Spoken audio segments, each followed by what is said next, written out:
Hello students, welcome to your Law and Tax Academy.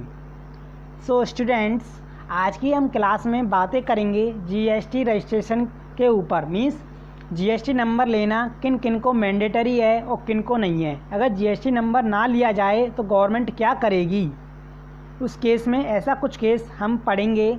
उसके बाद हम प्रैक्टिकल भी करके देखेंगे। मीन्स नेक्स्ट क्लास में प्रैक्टिकल करेंगे, जैसा कि मैंने प्रीवियस क्लास में किया था थ्योरी, उसके बाद कुछ प्रैक्टिकल बताया था। ऐसा ही जैसे हम थ्योरी पढ़ते जाएंगे उसकी हम प्रैक्टिकल क्लासेस भी लेते जाएंगे ताकि कंसेप्ट क्लियर होता चले। सो फ्रेंड्स, वीडियो को स्किप मत करना क्योंकि ये क्लास काफ़ी ख़ास होने वाली है, काफ़ी इम्पोर्टेंट क्लास है। इसके बेस पर ही सारा प्रैक्टिकल टिका हुआ है। अगर आपने थ्योरी की मीन्स आपने प्रैक्टिकल कर लिया। मैंने इस क्लास से पहले एक प्रीवियस क्लास ली थी जीएसटी रजिस्ट्रेशन के ऊपर, जहाँ पर हमने ब्रीफ में पढ़ा था जीएसटी रजिस्ट्रेशन होता क्या है, और प्रैक्टिकली भी मैंने कुछ करके दिखाया था कि कैसे एक रजिस्ट्रेशन करते हैं और रजिस्ट्रेशन के बाद एक एप्लीकेशन फॉर्म फाइल करना होता है। उस फॉर्म को कैसे फाइल करते हैं वो मैंने उस वीडियो के अंदर नहीं बताया था। उस फॉर्म को कैसे फाइल करते हैं उसको मैं आने वाली वीडियोज़ में बताऊँगा, पहले थ्योरी का कंसेप्ट क्लियर होने के बाद। आप इस क्लास से पहले वाली मेरी वीडियोस देख लीजिएगा, जिसकी जो लिंक है मैं अपनी डिस्क्रिप्शन में प्रोवाइड कर दूंगा। पहला जो कंटेंट है यहाँ पर, taxable person under GST. Means GST के अंदर टैक्सेबल पर्सन कौन होता है, पर्सन की डेफिनेशन क्या है वो हम रीड करेंगे। सेकंड है विच बिजनेस या person is mandatory registration under GST. किस बिज़नेस को या फिर किस पर्सन को जीएसटी नंबर लेना मैंडेटरी है, मींस ज़रूरी है। अगर वो जीएसटी नंबर नहीं लेगा तो वो बिज़नेस नहीं कर सकता बिना जीएसटी के। तो वो हम जानेंगे किस किस को मैंडेटरी है, गवर्नमेंट ने किस किस को मैंडेटरी किया है, क्या रूल हैं। थर्ड है what is normal and special category state. जब हम सेकेंड क्वेश्चन का आंसर पता कर लेंगे तो थर्ड क्वेश्चन का जो आंसर है उससे निकल कर आ जाएगा, वो भी आप पहचान जाओगे। फोर्थ है what document require for GST registration. GST registration के लिए क्या क्या डॉक्यूमेंट चाहिए, लाइक एस पैन कार्ड, आधार कार्ड, ऐसे ही कुछ डॉक्यूमेंट्स हैं, उसकी समरी हम जानेंगे। फिफ्थ है जीएसटी रजिस्ट्रेशन फ़ीस। जीएसटी में रजिस्ट्रेशन लेने के लिए गवर्नमेंट को क्या फ़ीस पे करनी होती है, कितनी फ़ीस पे करनी होती है आखिर, वो हम जानेंगे। सिक्स है penalty not registering under GST. अगर गवर्नमेंट ने एक बिज़नेस को या एक पर्सन को जीएसटी के अंदर मैंडेटरी किया है रजिस्ट्रेशन लेना, लेकिन उसके बाद भी अगर कोई पर्सन या बिज़नेस जीएसटी नंबर नहीं लेता है तो गवर्नमेंट उसके ऊपर क्या पेनल्टीज़ लगाएगी वो हम रीड करेंगे। कितनी पेनल्टीज़ लगाएगी उसके बारे में हम जानेंगे। फ्रेंड्स, चलते हैं क्लास को आगे कंटिन्यू करते हैं, एक एक पॉइंट को समझेंगे। और हाँ, मेरा ये वादा है आपसे, हम इस क्लास के अंदर जो पॉइंट पढ़ेंगे ना, आपको पढ़ने के बाद किसी दूसरी वीडियो देखने की कोई ज़रूरत नहीं होगी। इस क्लास के अंदर जो भी हम रूल्स पढ़ेंगे वो अपडेटेड 2021 के अकॉर्डिंग पढ़ेंगे, जो अपडेटेड हैं। जो पुराने रूल्स थे इससे पहले वो हम नहीं जानेंगे क्योंकि वो कंपलसरी नहीं है इतने जानने। जो आज के टाइम में जो रूल चल रहा है सिर्फ उसको ही हम रीड करेंगे, ठीक है। चलते हैं स्क्रीन पर और एक एक करके रूल्स समझ लेते हैं। आपका फर्स्ट क्वेश्चन है taxable person under GST. Taxable person हम उस पर्सन को कहते हैं जिसकी गवर्नमेंट को डिपॉजिट करने की लायबिलिटी बनती है टैक्स की। मींस जो पर्सन गवर्नमेंट को टैक्स पे करता है, जिस पर गवर्नमेंट टैक्स को चार्ज करती है, वो टैक्सेबल पर्सन होता है। लिखा हुआ है A taxable person under GST is a person who carries any business at any place in India and who is registered or required to be registered under the GST Act 2017। Taxable person एक ऐसा person है जो India में किसी भी state के अंदर, किसी भी जगह के अंदर कोई बिज़नेस चला सकता है, कोई भी बिज़नेस यूज़ कर सकता है और जीएसटी में रजिस्टर्ड होगा according to GST act 2017। Friends, completely sense ये होता है टैक्सेबल पर्सन एक ऐसा पर्सन जो जीएसटी के अंडर रजिस्टर्ड होगा और वो इंडिया में किसी भी स्टेट के अंदर किसी भी प्लेस पर कोई भी बिजनेस कर सकता है। सो it is a taxable person. But बात आती है पर्सन कौन होगा, पर्सन की डेफिनेशन क्या है। सो उसको रीड कर लेते हैं एक बार। सो स्टूडेंट्स, पर्सन की जो डेफिनेशन है वो डिफाइन की गई है section 2 subsection 31 of the income tax act. जी हाँ, person is define section 2 subsection 31 under income tax act 1961। It is a person. So person कौन कौन होगा लिखा हुआ है।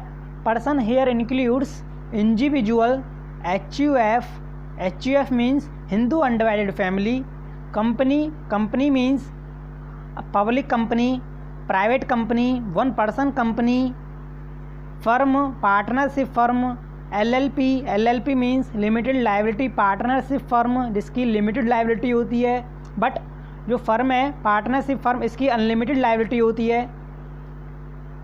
And next is AOP means association of person, BOI body of individual, and any corporation और government company, body incorporated under the law of foreign country, cooperative society, local authority means Nagar Palika, municipality, it is a local authority.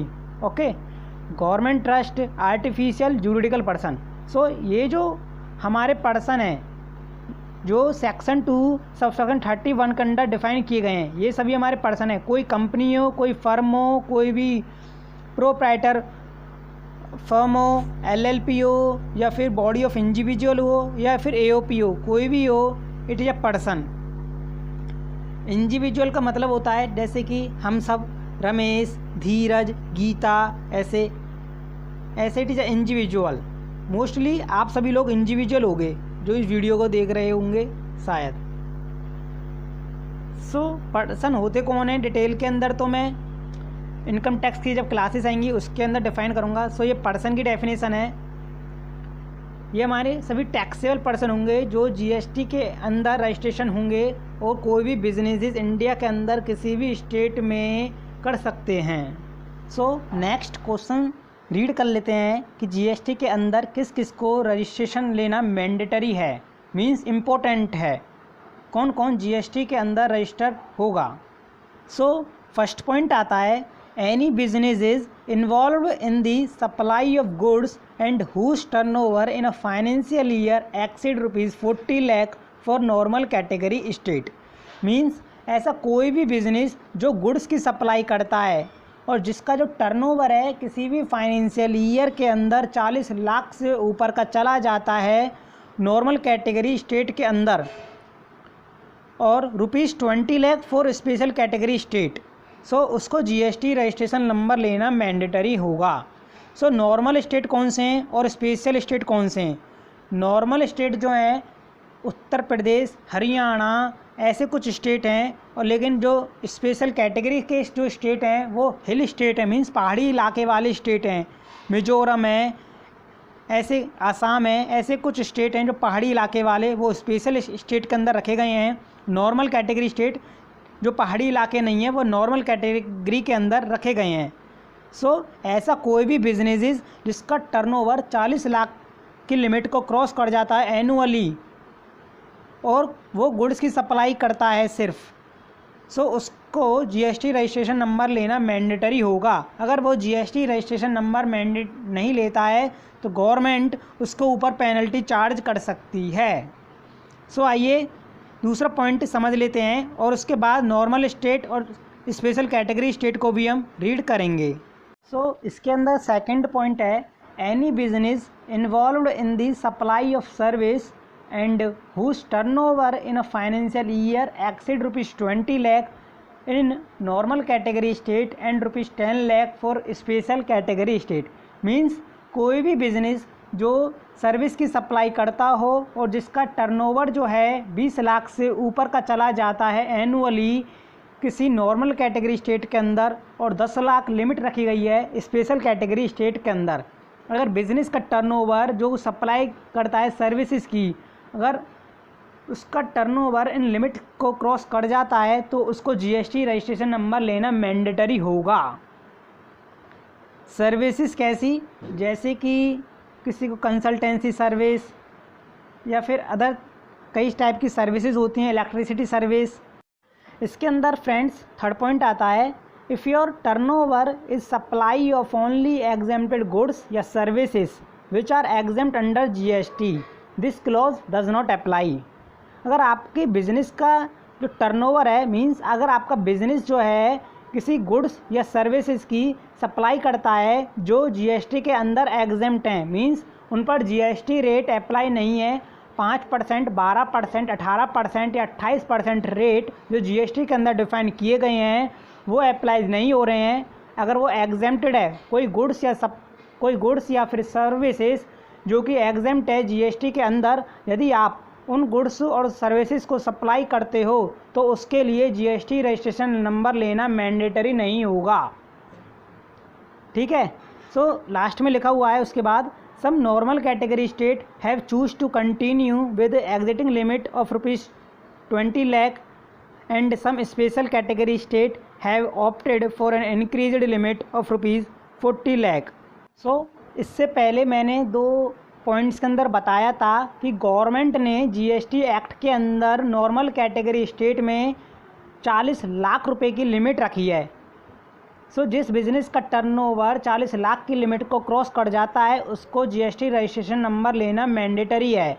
लेकिन उसमें से कुछ state government ने अलग से कुछ ऐसे डिफ़ाइन किए हैं जिनके लिए जो लिमिट है वो 20 लाख ही होगी, और ऐसे ही कुछ स्पेशल कैटेगरी स्टेट हैं जिसके लिए जो लिमिट है वो 40 लाख होगी।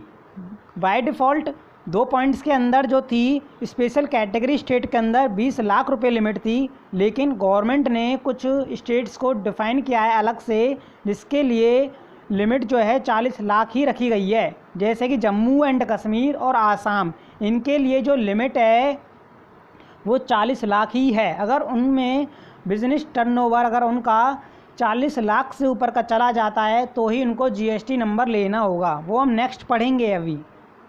सो थर्ड पर्सन आता है, every person who is registered under any earlier law, means ऐसा कोई भी पर्सन जो जीएसटी से पहले किसी भी लॉ के अंदर रजिस्टर हो। जीएसटी से पहले वैट था, वैल्यू एडेड टैक्स, अगर कोई पर्सन वैट के अंदर रजिस्टर्ड था तो उसको जीएसटी के अंदर रजिस्ट्रेशन नंबर लेना मैंडेटरी होगा। Every person who is registered under any earlier law like as excise, VAT, service tax ETC needs to register under GST 2, उसको भी जीएसटी के अंदर जीएसटी नंबर लेना मैंडेटरी होगा जो कि पहले जीएसटी वाले पहले लॉ से रजिस्टर्ड था। सो फ्रेंड्स, कुछ केसेस आते हैं जिनको जीएसटी रजिस्ट्रेशन नंबर लेना मैंडेटरी भी है। सो फर्स्ट है, a person making inter state supply, means ऐसा कोई भी बिजनेसमैन या कोई बिजनेस या फिर कोई पर्सन जो कि इंटर स्टेट सप्लाई करता है, मींस एक स्टेट से दूसरे स्टेट में अगर सप्लाई करता है, सेल्स करता है, तो उसको जीएसटी रजिस्ट्रेशन नंबर लेना मैंडेटरी होगा। अगर वो जीएसटी नंबर नहीं लेगा तो वो इंटर स्टेट सप्लाई नहीं कर सकता। तो सिंपल सी बात है, अगर कोई पर्सन इंटर स्टेट सप्लाई करना चाहता है, एक स्टेट से दूसरे स्टेट के अंदर अपनी सेल करना चाहता है, तो उसको सेल करने से पहले जीएसटी रजिस्ट्रेशन नंबर लेना होगा, ये कंपलसरी है। फिर उसके बाद है casual taxable person. Casual taxable person को भी जीएसटी रजिस्ट्रेशन नंबर लेना मैंडेटरी होगा। सो कैजुअल टैक्सेबल पर्सन कौन होते हैं? Casual taxable person, it is a person who have a place of business it is not fixed, जिसका प्लेस ऑफ बिजनेस फिक्स नहीं होता है।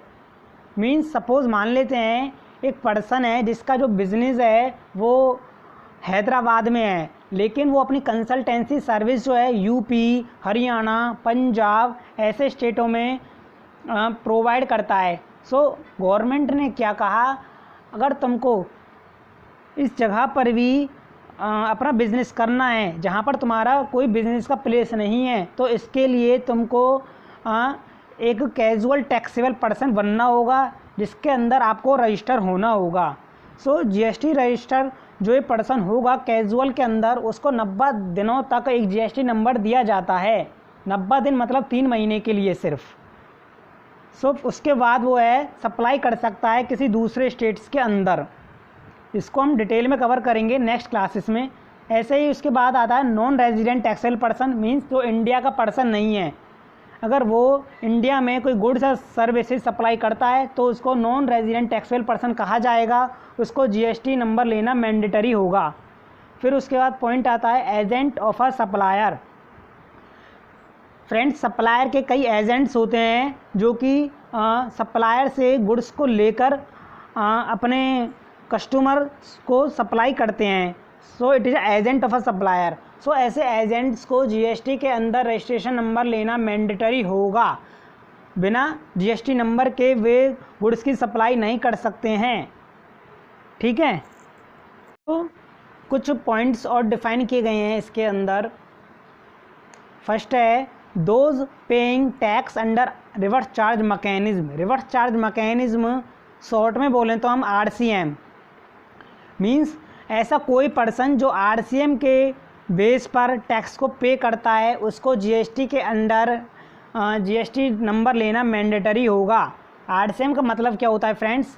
बेसिकली कंडीशन में होता क्या है, एक सप्लायर जब गुड्स या सर्विसेज सप्लाई करता है किसी बायर को, तो बायर से जीएसटी कलेक्ट करके गवर्नमेंट को डिपॉजिट करा देता है।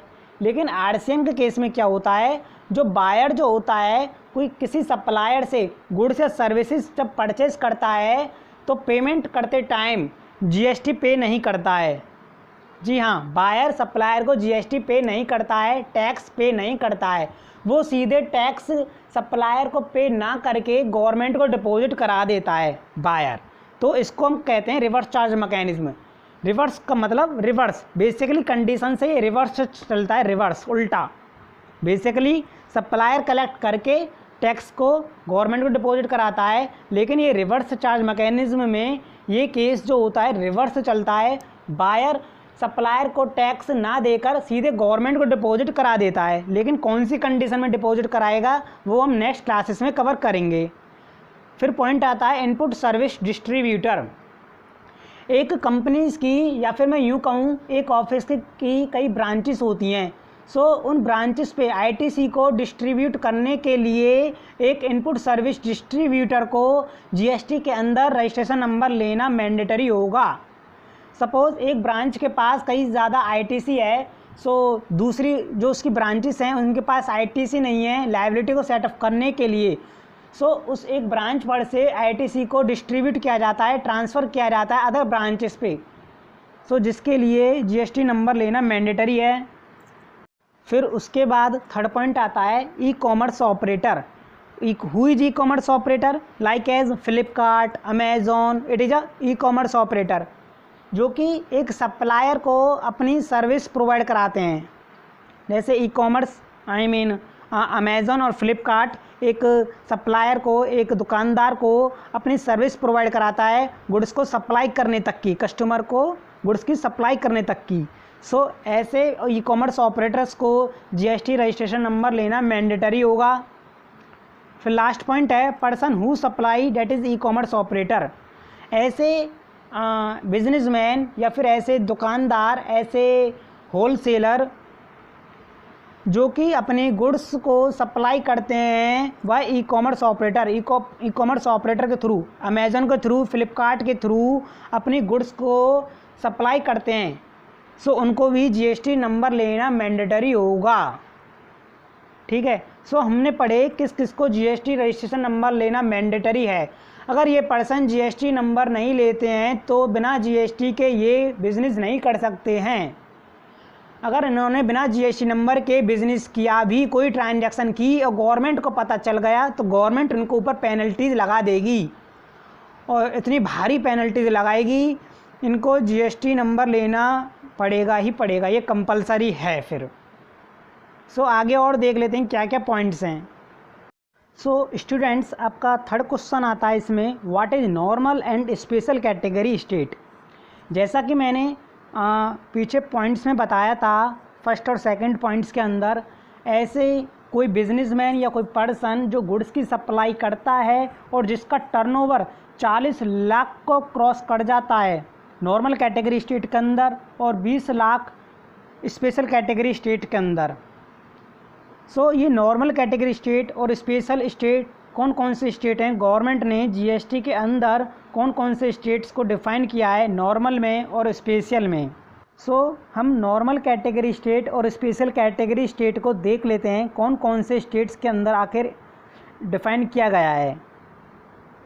खुल जा सेम सेम।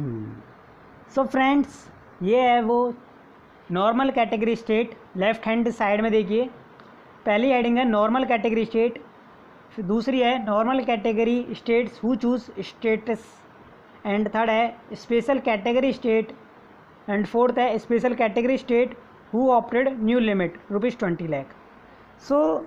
फर्स्ट में जो है नॉर्मल कैटेगरी के स्टेट दे रखे हैं जो गवर्नमेंट ने सिलेक्ट किए हैं। मींस अगर किसी बिजनेस का टर्नओवर नॉर्मल कैटेगरी स्टेट के अंडर 40 लाख को क्रॉस कर जाता है और वो बिजनेस गुड्स की सप्लाई करता है तो वो इन स्टेट्स के अंडर फॉल करेगा। केरला, छत्तीसगढ़, झारखंड, दिल्ली, बिहार, महाराष्ट्र, आंध्र प्रदेश, ऐसे कुछ स्टेट्स हैं।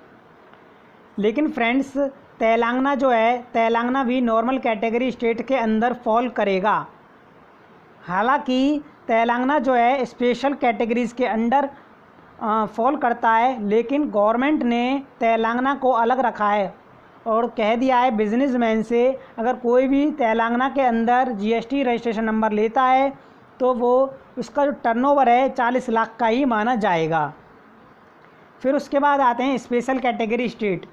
अगर कोई बिजनेस जिसका टर्नओवर 20 लाख की लिमिट को क्रॉस कर जाता है, अगर वो बिज़नेस गुड्स की सप्लाई करता है तो वो स्पेशल कैटेगरी स्टेट हैं पौंडीचेरी, मेघालय, मिज़ोरम, त्रिपुरा, मणिपुर, सिक्किम, अरुणाचल और उत्तराखंड। जम्मू कश्मीर और आसाम भी स्पेशल कैटेगरीज़ के स्टेट हैं, लेकिन गवर्नमेंट ने कह दिया है इन जम्मू कश्मीर और आसाम स्टेट्स को कि इनका जो टर्नओवर है स्पेशल कैटेगरी स्टेट के अंडर ना होके नॉर्मल कैटेगरी स्टेट माना जाएगा। मींस इनका टर्नओवर की जो लिमिट होगी वो 40 लाख की ही होगी, ना कि 20 लाख की। ठीक है। ऐसे ही सेकंड पॉइंट था, मैंने उसमें बताया था अगर कोई बिजनेस सप्लाई करता है सर्विसेज की और उसका जो टर्नओवर है 20 लाख की लिमिट को क्रॉस कर जाता है नॉर्मल कैटेगरी स्टेट के अंदर और 10 लाख की लिमिट को क्रॉस करता है स्पेशल कैटेगरी स्टेट के अंदर, तो उसको जीएसटी नंबर लेना मैंडेटरी होगा। ये नॉर्मल स्टेट हैं और ये स्पेशल कैटेगरीज के स्टेट हैं। आप इनको वीडियोस को पुश करके देख लीजिएगा, एक बार पढ़ लीजिएगा। आई होप आपको क्लियर हो रहा है कंसेप्ट। अगर आपके माइंड में कोई भी डाउट रहता है तो कमेंट सेक्शन में डाल दीजिएगा। ये क्लास काफ़ी ख़ास क्लास है, एक भी पॉइंट्स को मिस मत करना। अगर एक पॉइंट मिस हुआ, एक भी क्वेश्चन, एक भी आंसर मिस हुआ तो जीएसटी का कंसेप्ट बिगड़ सकता है। वीडियोस को पुश करके नॉर्मल स्टेट और स्पेशल कैटेगरी स्टेट को देख लीजिएगा। हालांकि आपके लिए जो आपका काम का स्टेट है वो नॉर्मल स्टेट ही है, क्योंकि आप जो जॉब करोगे वो या तो हरियाणा, दिल्ली, नोएडा ऐसी सिटीज़ के अंदर करते हो, Bangalore, UP. Normal category state ही आपके काम का स्टेट है मेनली। फोर्थ क्वेश्चन आता है कि जीएसटी में रजिस्ट्रेशन लेने के लिए मींस जीएसटी नंबर लेने के लिए क्या क्या डॉक्यूमेंट्स चाहिए। फर्स्ट है pan card of the applicant. Aadhaar card means जो भी बंदा जीएसटी के अंदर रजिस्ट्रेशन ले रहा है उसका पैन कार्ड चाहिए, उसका आधार कार्ड। थर्ड है प्रूफ ऑफ बिजनेस रजिस्ट्रेशन और इनकॉर्पोरेशन सर्टिफिकेट, बिजनेस का प्रूफ चाहिए, बिजनेस रजिस्ट्रेशन का proof.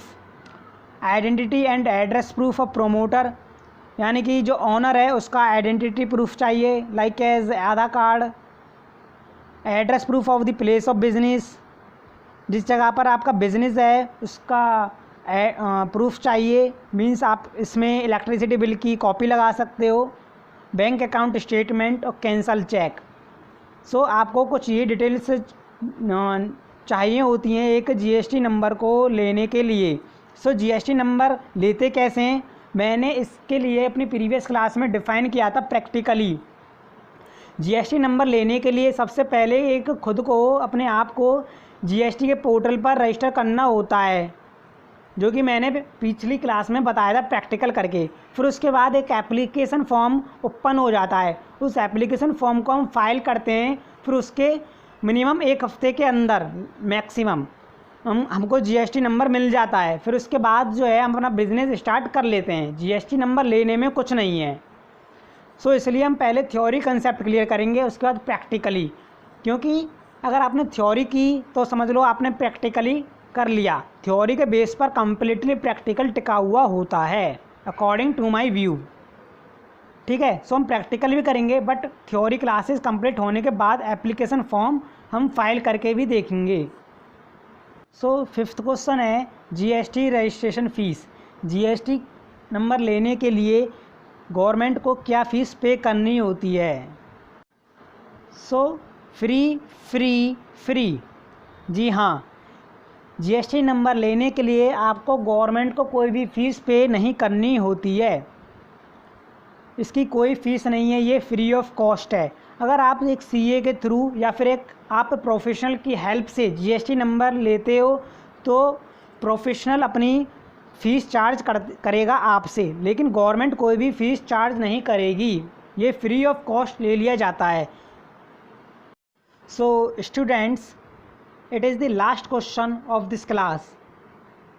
Penalty for not registering under GST means अगर कोई पर्सन जीएसटी नंबर लेने के लिए गवर्नमेंट के थ्रू जीएसटी एक्ट के थ्रू मैंडेटरी है, फिर भी वो जीएसटी नंबर नहीं लेता है, जीएसटी रजिस्ट्रेशन नहीं कराता है, तो गवर्नमेंट उसके ऊपर क्या पेनल्टी चार्ज करेगी।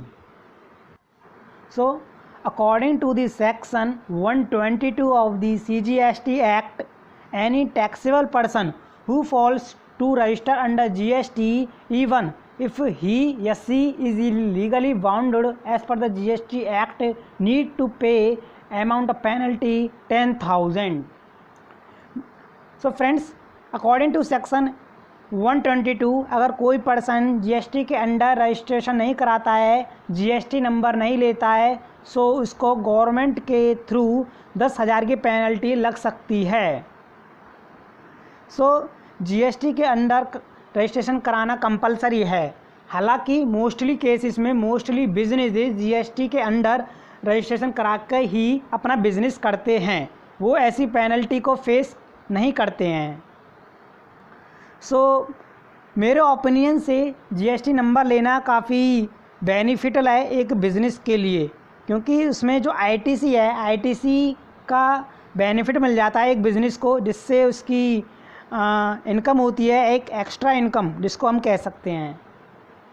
सो फ्रेंड्स, ये क्वेश्चन आपके क्लियर होते हैं। अगर आपके मन में कोई डाउट रहता है माइंड में तो उसको कमेंट सेक्शन में आप डाल दीजिएगा। और वीडियो कैसी लगी, क्लास कैसी लगी, लाइक करके मुझे बता दीजिएगा। अगर वीडियो अच्छी ना लगी हो तो डिसलाइक कर दीजिएगा, मैं समझ जाऊँगा वीडियो अच्छी नहीं थी। और अपने फ्रेंड्स को और चैनल को सब्सक्राइब कर दीजिएगा ताकि मेरी क्लासेस आप तक आसानी से पहुंच जाएं। मैं थ्योरी के बाद मींस बीच बीच में जब थ्योरी का जैसे कंसेप्ट क्लियर होता जाएगा उसके बीच बीच में ही प्रैक्टिकल क्लास भी लेता जाऊंगा, ताकि थ्योरी और प्रैक्टिकल हमारे कंसेप्ट दोनों क्लियर होते चलें। जैसा कि मैंने प्रीवियस क्लास में किया था, कुछ थोड़ा मैंने प्रैक्टिकल बताया था, ऐसे ही हम कुछ प्रैक्टिकल भी करते जाएंगे थ्योरी के अकॉर्डिंग। जैसे हम थ्योरी करेंगे प्रैक्टिकल की, उसके बाद हम प्रैक्टिकल भी कर डालेंगे। सो फ्रेंड्स, इसके बाद जो मेरी नेक्स्ट क्लासेस होगी वो होगी, क्योंकि काफ़ी ज़्यादा स्टूडेंट्स के मन में ये क्वेश्चन होता है कि सर अगर हमारा टर्नओवर 40 लाख की लिमिट को क्रॉस नहीं करता है, मींस सपोज़ मान लेते हैं अगर हमारा जो टर्नओवर है सिर्फ 1 लाख का रहता है एनुअली और हम जीएसटी में रजिस्टर होना चाहते हैं, जीएसटी नंबर लेना चाहते हैं, तो क्या हम ले सकते हैं। सो ऐसी कुछ बातें हैं, ऐसे कुछ क्वेश्चन हैं जिनके लिए मैं नेक्स्ट क्लास प्रोवाइड कराऊँगा।